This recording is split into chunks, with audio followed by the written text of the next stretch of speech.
Welcome to all of you in creational study with RP. अस्सलाम वालेकुम, कैसे हैं आप सब। मेरी वीडियो की तरफ पढ़ने से पहले प्लीज़ मेरे चैनल को सब्सक्राइब कर दें और साथ मौजूद बेल का बटन प्रेस कर दें ताकि मेरी तमाम वीडियोस आपको आसानी से मिल सकें।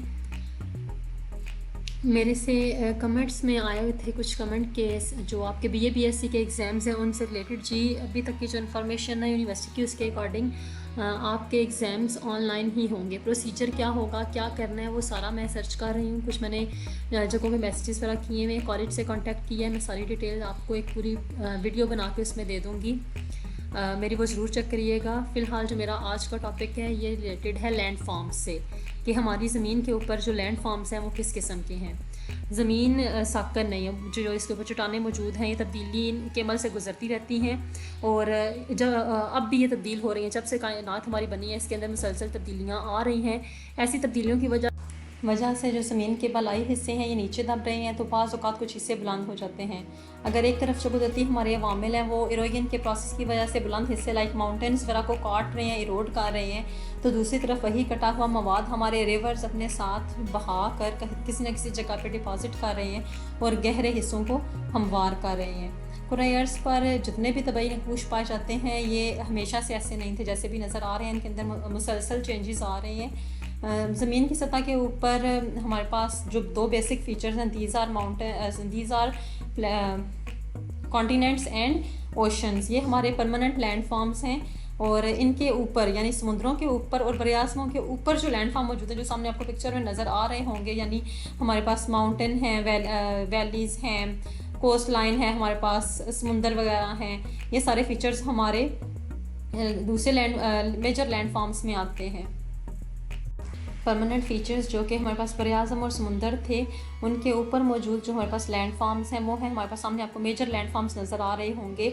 तबाही नकूशी अर्ज़िए कबीर, these are mountains, plains and plateaus. पहाड़, मैदान और सतह मुर्तफ़ा ये हमारे मेजर लैंड फॉर्म्स हैं, तबाही नकूशी अर्ज़िए कबीर हैं।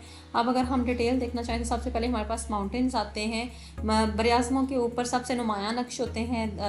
पता चल जाता है कि दीज आर माउंटेन्स दुनिया के तमाम बड़े पहाड़ी सिलसिले और इनकी ज़ैली शाहीन में शामिल होती हैं।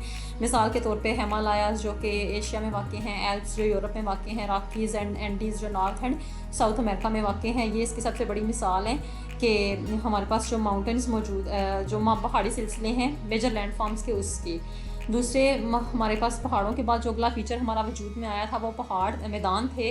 पहाड़ों के साथ जुड़ा हुआ हमारा अगला नक्श जो काफ़ी अहमियत का हामिल है। तमाम मैदानी इलाके ज़रखेज़ होते हैं और इंसानी आबादकारी के हवाले से अहम हैं।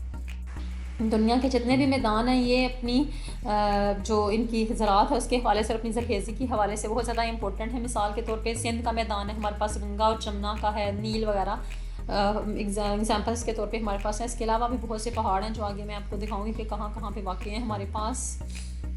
ये हमारे मेजर लैंड फॉर्म्स थे और जो हमारा लास्ट फीचर है ये है, अगर देखना चाहें तो दीज आर प्लेटोज़। ये ऐसा के तर्ज़ हैं जो तकरीबन हमवार होते हैं और साथ जुड़े हुए मैदानी इलाकों से थोड़े बुलंद होते हैं। कटी फटी सतह होती है, शिकस्त और रिहत से का शिकार हो चुकी होती है। इसे इस्लाह में हम सतह मुर्तफ़ा का नाम देते हैं। जैसे सतह मुर्तफ़ा दक्कन इंडिया में, पाकिस्तान में बलूचिस्तान और पोटोहार वगैरह की प्लेटोज़ हमारे पास इसकी बेस्ट एग्जाम्पल हैं जो कि हमारी सतह मुर्तफ़ा को ज़ाहिर करती हैं। उसके अलावा अगर हम देखना चाहें तो जो हमारे मैदान दरिया हैं, पहाड़ हैं हमारे सारे जिन जगहों पे वाक़ हैं, दीज आर। अगर हम मैदानों की डिटेल देखना चाहें तो मैदान हमारे पास सामने वर्ल्ड मैप के ऊपर आपको जितने भी ब्राउन कलर्स की लाइन नज़र आ रही हैं, दीज आर हमारे माउंटेन्स। अगर नॉर्थ अमेरिका में जो ब्राउन कलर की लाइन है ये हमारी है जी रॉकीज़ की। और इसके अलावा हमारे पास मैं आपको दिखा देती हूँ, नॉर्थ अमेरिका में हमारे पास रॉकीज़ के पहाड़ हैं और इनके साउथ अमेरिका में हमारे पास हैं जी एंडीज़ के माउंटेन।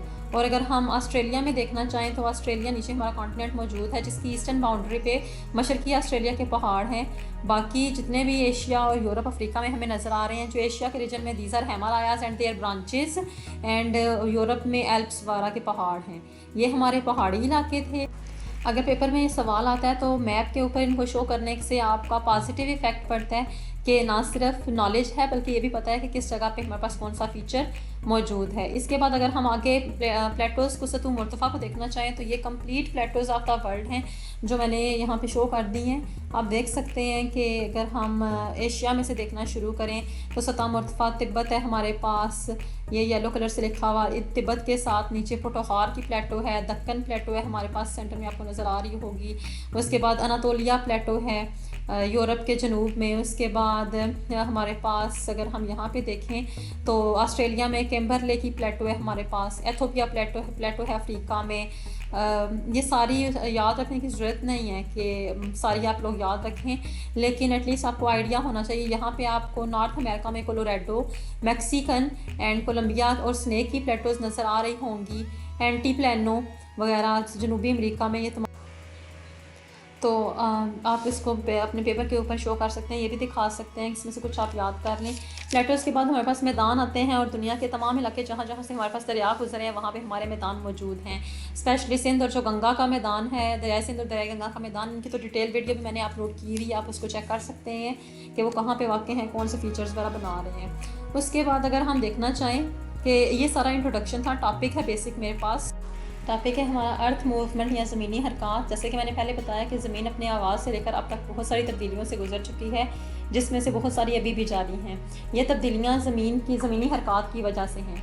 ज़मीन की सतह पर होने वाली इन तब्दीलियों को हम अगर ये आप सामने देखें तो आप टॉप पे रेड कलर के ब्लॉक में आपको अर्थ मूवमेंट नज़र आ रहा होगा और आगे पर्पल कलर में आपको 2 लिखे हुए नज़र आ रहे हैं कि अर्थ मूवमेंट को हम बेसिकली 2 में डिवाइड करते हैं, एंडोजेनिक या फिर और एक्सोजेनिक। एंडोजेनिक यानी अंदरूनी ताकतें और एक्सोजेनिक यानी कि बैरूनी ताकतें, और आगे से ये दोनों फिर फर्दर दो में डिवाइड हो रही हैं। सबसे पहले हम एक्सोजेनिक को देखते हैं। एक्सोजेनिक की अगर डिटेल देखना चाहें तो हम इसको 2 पार्ट्स में डिवाइड करते हैं, एक वेदरिंग यानी अम्ले फरसूदगी और दूसरा इरोजन यानी अम्ले कटाव।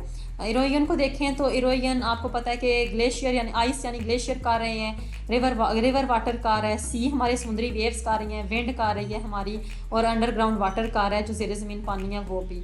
और वेदरिंग अम्ले फरसूदगी को देखें तो इसको हम 3 में डिवाइड करते हैं, physical, chemical and mechanical. Physical integration में डिसइंटीग्रेशन में हमारी चट्टानें फरसूदा होकर टूट जाती हैं हीट की वजह से, हवाओं की वजह से वगैरह वगैरह।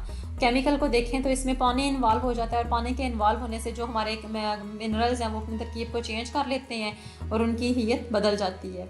एंड बायोलॉजिकल वेदरिंग में जानवर, इंसान और पौधे वगैरह शामिल होते हैं कि किस तरह से वो इसको डिवाइड करते हैं। अर्थ मूवमेंट की बेसिक फर्स्ट टाइप एक्सोजेनिक की, आगे फर्दर दोनों टाइप्स को हमने देखा है।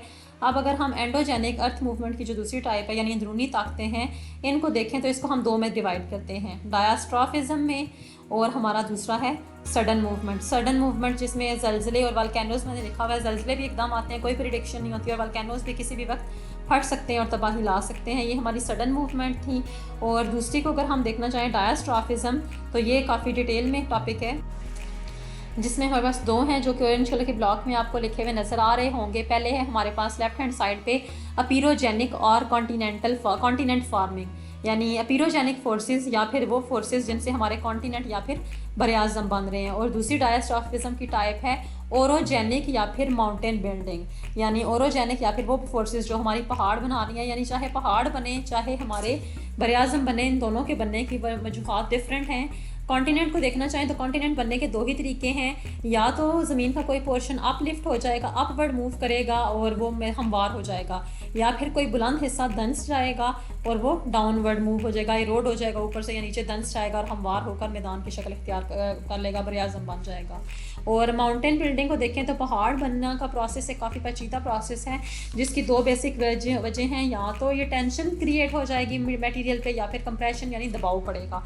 और इन दोनों की डिटेल क्या है ये हम आगे देखेंगे। ये था आज का टॉपिक। इसकी अगर आगे से डिटेल देखें, अभी तक होप्स आपको समझ आ गया होगा। अगर इसमें से कोई भी पॉइंट समझ नहीं आया तो कमेंट सेक्शन में लीव कर दें।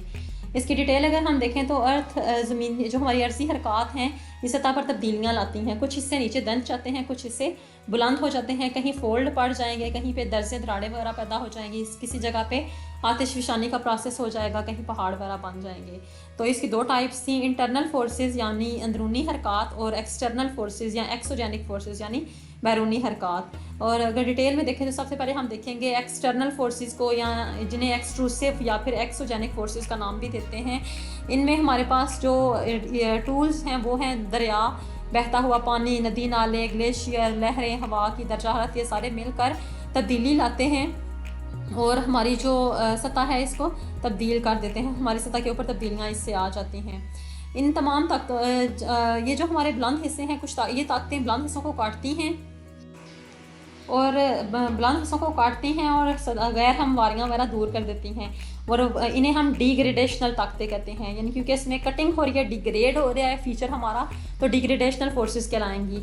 जबकि अब वो मवाद कट गया तो कहीं ना कहीं उसने डिपॉजिट भी होना है, तनशीन होना है, तो नशेबी इलाके जो गहरे हैं वहाँ पे यही फोर्सेस मवाद को ट्रांसपोर्ट करेंगे और डिपॉजिट कर देंगी।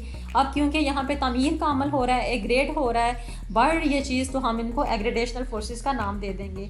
ज़मीन की जो बलाई सतह है इसको बहुत से तहरीबी अवामल करते हैं जो मैंने बता दिए, आपको भी पता है, जिसमें दरिया, हवा, पानी, ग्लेशियर, समुद्री लहरें वगैरह शामिल हैं। इससे चोटियाँ कट कट कर हमवार हो रही हैं, जो हमारे नशेबी इलाके हैं वो भर रहे हैं और इस तरह से हमारी सतह के ऊपर चेंजेस आ रहे हैं, टोपोग्राफी हमारी बदल रही है।